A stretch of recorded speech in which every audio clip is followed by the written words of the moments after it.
Hi, welcome to this episode of the Mitchell File. I'm your host, Roosevelt Mitchell III, and today I have a very, very special guest, one of the most prominent lawyers in the country. He has represented one of the teachers for the Atlanta Public School teachers. He currently represents one of the ladies who was in the trial with R. Kelly, and you've seen him on various platforms, the Breakfast Club and all those different things. But I'd like to welcome Attorney Gerald Griggs. How's it going, brother? It's going great, Roosevelt. Thank you for having me back on. Man, thank you so much for all the work you're putting in, man. I'm glad we got a chance to talk because talking about the Atlanta Public School teachers and that whole aftermath, right? It was a moment in time for a lot of people saying that these teachers shouldn't have been, sent to prison, having these fines, losing certifications. But, news happens so fast that everybody seemed to forget things so fast, but those teachers' lives are affected forever, right? Yes. And somebody just put out a documentary called One Child Left Behind. And can you talk a little bit about that? Yeah, so Jody Gomes and LaDon Blanket Jones put out a documentary kind of covering the aftermath of the Atlanta school cheating scandal trial, which was Georgia's longest trial. It was an 8-month trial that lasted, it felt like it lasted years, but it lasted 8 months. And of course, 12 of the 13 defendants were convicted. One of my clients was convicted. And so it kind of chronicles the truth about this whole case. From the very beginning, and I was involved in the case from 2008 all the way up to 2015. Trying to get the truth out. And finally, the truth has been shown that at the very best, maybe one child was affected. I would argue no children were affected. And then the wrong individuals were convicted for something that was systemic throughout testing in the country. So I'm happy that the story is finally being told. Of course, it's on all platforms, Apple TV and Netflix. So hopefully people will, check that out. I'm sorry, Apple TV and Amazon Prime. Just check it out. It just kind of underscores the need for transparency throughout the criminal justice system and the injustice that was done to those teachers. Have you kept in contact with that former client? Like, how are those teachers, how have they been adjusted since then? Yeah, I keep in contact with my client. Of course, she's been released from prison. She served her prison sentence. And after the trial, she was granted first offender treatment. So her record has been wiped clean. She's currently teaching again in a small Georgia county down in South Georgia. So as best we could work it out, we did. But again, it was a grave injustice. And I hope this documentary will shed light on the other the other 10 that are still appealing. Their appeals are still pending. The Supreme Court of Georgia and the United States Supreme Court denied our appeal. But hopefully this new documentary will shed more light and help those 10 that are still fighting. Wow. I'm glad she got a second chance and she can go back to doing what she loves. Because again, me being an educator, I know how much we get paid and I know how much work you have to do for that, right? So, yes. And it doesn't even out. So for somebody to strip that away from you and then you do all of the things that you are told to do as a child, go to school, get your education, get a job, show up for work, and then to be sent to prison, yeah, I mean, that was a bit harsh, but I'm glad that she's doing well. And it's amazing how slow the justice system is because when was that? 2017, 2016? The trial was between 2014 and 2015. The case started 2007. And so the national publicity only started after the teachers were indicted. The teachers were indicted in like 2013 around April Fool's Day. And then the verdict came back on April the 1st, 2015. So national media covered it from 2013 on. And when I say it was everywhere, it was everywhere. And then once the verdict came back, it just went silent. It went super silent. And I remember, this is a sidebar. I remember, I don't think I knew you then personally, but I remember watching the trial and you had on this jacket And I think he was eating a biscuit or something. I was passing out biscuits. So basically, I was wearing the coat of many colors, you know, and that jacket is now famous. It's been around the world as far as photos. But I wanted to highlight the lunacy of this trial. And so I gave the prosecutor a chicken biscuit because he had convinced a witness that I had interviewed 3 days before that told that my client did not cheat. And then I got her on the stand to admit that she changed her testimony that Saturday before the Monday she was supposed to testify because she went to Chick-fil-A and the prosecutor bought her a chicken biscuit. So I was passing out chicken biscuits in closing to show the jury the lunacy of this whole circus, and that's why I wore the jacket. Yeah, and I remember the judge was irate. Like the judge was mad at you.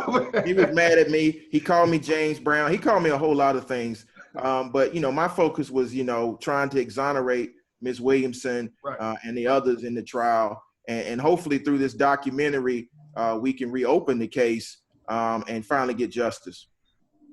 Great. Yeah. So everybody check that out.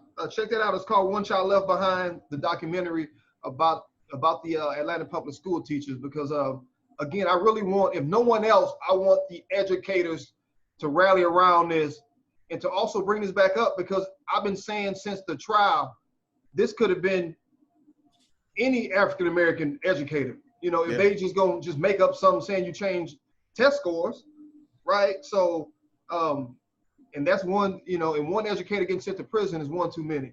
So I like to transition into politics. Last week, I did a story on the Mitchell file about a Georgia Democratic lawmaker who said he believes that President Trump is the best politician to keep leading the country. So his support is behind Trump. So he endorsed him. And the people who put him inside of office really didn't agree with that decision. So, you know, you being, again, the vice president of the NAACP down in Atlanta, you've been on the front line, a justice fighter. What was your thoughts about that? And do you think that more Democratic lawmakers in Georgia will flip over? Yeah, so Vernon Jones last week decided to throw his support and his endorsement behind President Trump's re-election campaign. And it was quite shocking, you know, being that we're on the ground here in Atlanta and been in his district for quite a while. You know, I don't currently live in his district, but his district is one district over. And knowing the people there is not reflective of their beliefs. So I think that this was a political play by Mr. Jones to amp up his national stature in a failing race. And I think that Rhonda Taylor will unseat Mr. Jones because his position on Donald Trump does not underscore the position of many of his constituents, overwhelming majority. You have to remember, Vernon only won by 300 votes in his last election. So the people were already dissatisfied with his representation. He's taken stances contrary to many of their beliefs in that district. So I think it was a last-ditch effort to get his name on the national stage. With regard to Mr. Trump's policies towards African Americans, we can see that he's had failed policies to speak directly to the needs of African Americans. You can't just talk about record low unemployment when you're not dealing with creating more wealth equity. I mean, the biggest issue is you can have jobs, but when the pay equity is not responsive to the needs of the community, and especially in this pandemic, when you start seeing the only way he's going to address the systemic inequities in the system is talk about jobs. We don't have adequate public health systems. We don't have adequate educational systems, and we don't have policies that speak directly to the needs of African Americans. I think that Donald Trump, as well as Vernon Jones, will learn in November that the policies are not reflective of the needs of African Americans, especially here in Metro Atlanta. Yeah, I was shocked too. You know, again, I did that story and I was shocked too. But again, and then reading about it, how Vernon Jones probably will not be reelected anyway. Mm-hmm. You know, I kind of thought that it may have been a political play in order for him to position himself, if the president does win reelection, that he can be in good graces in order to get some kind of political play there. Yeah, that's definitely what it was about. It's about long-term goals. He's hopeful that Mr. Trump can win those 3 battleground states and get reelected, and maybe he'll have a position in his administration or in the cabinet. But as far as still being in the House of Representatives, I think this stance he just took sealed his defeat. And I think, again, Rhonda Taylor is a strong candidate. People need to look into her platforms. And of course, you know, as the vice president of the NAACP, we don't really look at political parties. We look at issues. And when we talk about issues and policies, this president has not been reflective of the needs of African Americans. He's called us all manners of things, whether it's the NFL players, he called sons of bees, whether he said we came from S-hole countries. He defamed the 5th District and congressional leader John Lewis, and the list goes on, disrespecting Black reporters. He's done so many things that stand in stark difference to the beliefs of the African American community. So I think Mr. Jones, if he can, needs to rethink the endorsement, but if not, he needs to get prepared for a different job. And to pivot on that, and talking about the higher administration, you know, let's go into the coronavirus. Yesterday, one of my social media friends who lives in Atlanta, you know, she stated that you know, on her social media that hair salons and stuff was packed yesterday, and it was a lot of traffic, and a lot of people were acting as if the coronavirus lockdown has been lifted, like down in Florida. Mm-hmm. So I'd love to get your thoughts on not just the White House administration on the coronavirus, but specifically Georgia's. Yeah, Georgia has been slow to respond to the coronavirus. The governor dragged his feet, finally issued a shelter in place, which goes till April the 30th. But initially he was slow, just like the administration was, to recognize the real issues. Then he was slow and recognized the real issues of African Americans. Most people don't know the most affected communities in Georgia for the coronavirus is Fulton County and Dougherty County, which are overwhelmingly African American counties, as well as African American cities being Atlanta and Albany. Albany's a very small town, about 50,000 people live in that county, and they've had an outbreak that rivals New Orleans. And so in Southwest Georgia, there's a real issue of a super hot spot. And so I think a lot of people in Atlanta don't really know the numbers. And the numbers for Georgia this morning, we have 17,000 active coronavirus cases, 3,400 individuals are hospitalized, and 687 deaths. And so for Georgia to be number 3 in the South for coronavirus cases and number 11 in the nation, I think that people need to really take heed that we have not reached the top of the curve. Now, we may not be New York with 200,000 cases or something like that, but 17,000 cases in a state that we've only tested about 76,000 people, and it's 10.5 million people in the state. We need to know that this virus is ravaging the state as well as the African-American community. I think the last statistic was 40% of the coronavirus cases in Georgia are African-American.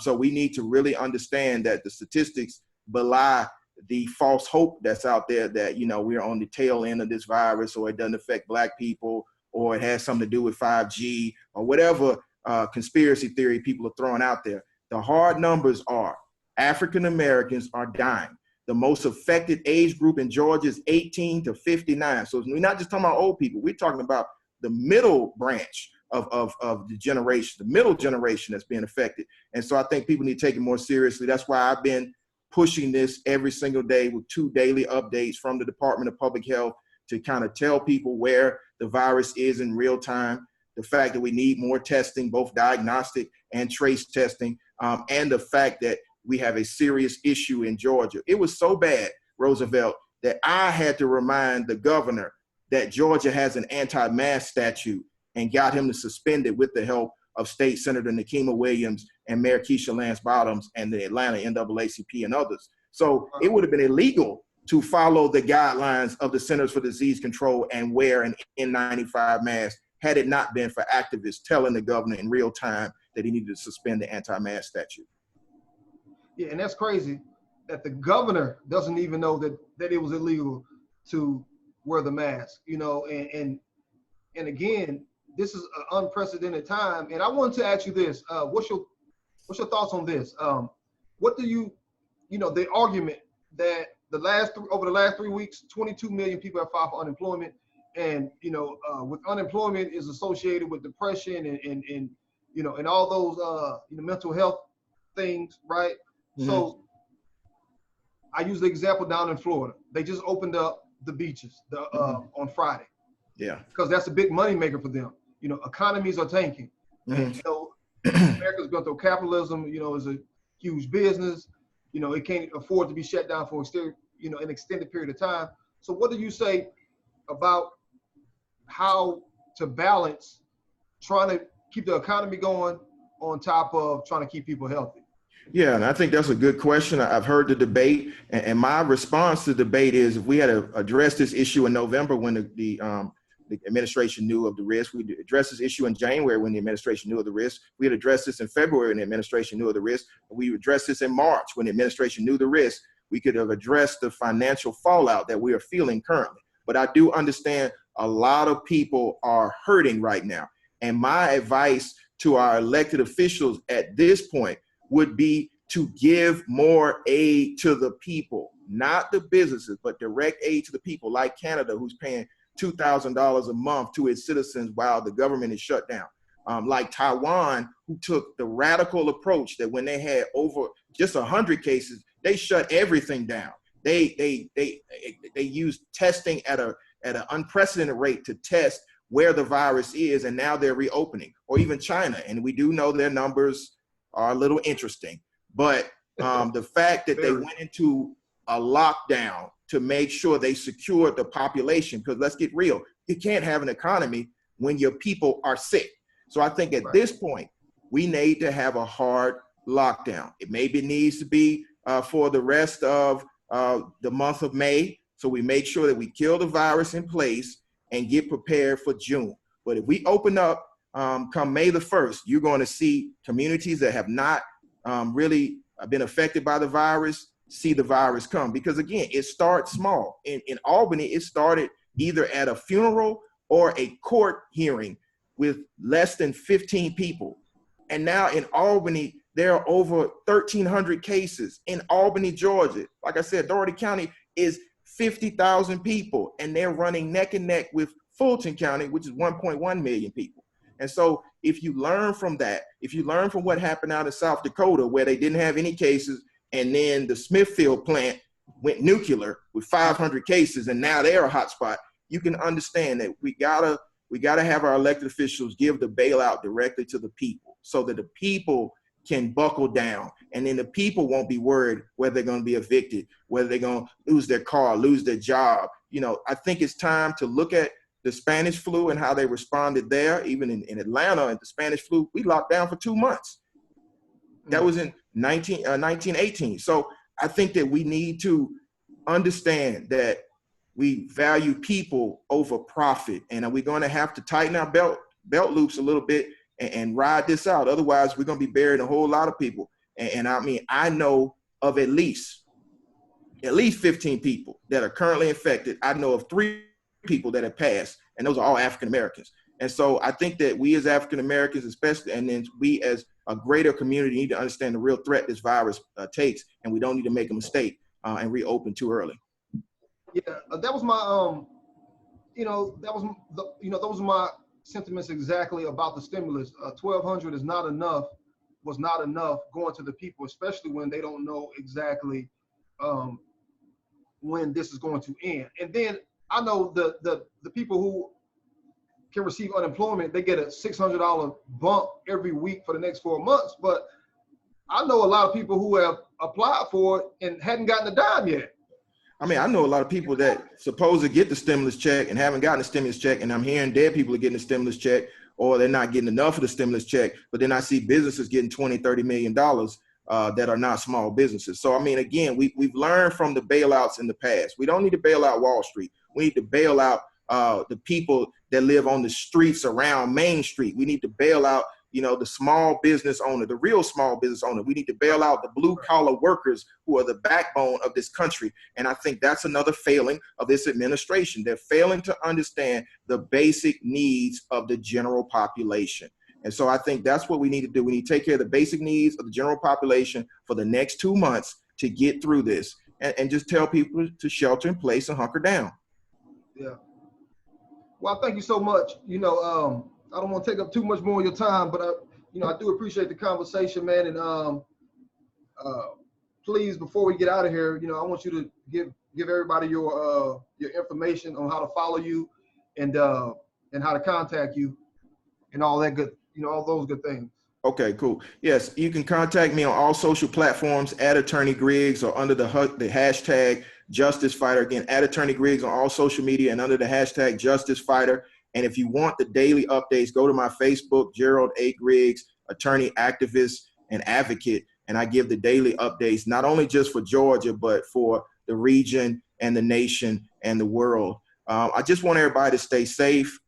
Make sure you reflect during this time. We all need to learn and be a part of the new digital reality that we're all living in. And so it's time to realize that the world is not going to be the same at the other end of this virus. And we need to have a new skill that we can monetize. So again, follow me on all social platforms at Attorney Griggs and check out Justice Fighter Podcast. It's on all streaming platforms where I give it to you raw and uncut on social justice, politics, and the law. Thank you again, Roosevelt, for having me on the platform. Oh, no, man, I appreciate it. And yeah, please follow him, join that podcast because he's the truth again. I appreciate you putting in so much work and continuing even during this quarantine time. I've seen you, because I follow you, I've seen you pivot and start doing daily videos when before this you was busy, with court, being in the courtroom, right? With the front line, with doing interviews. Because I even watched your show. What's the name of your show? Cop Watch on BET.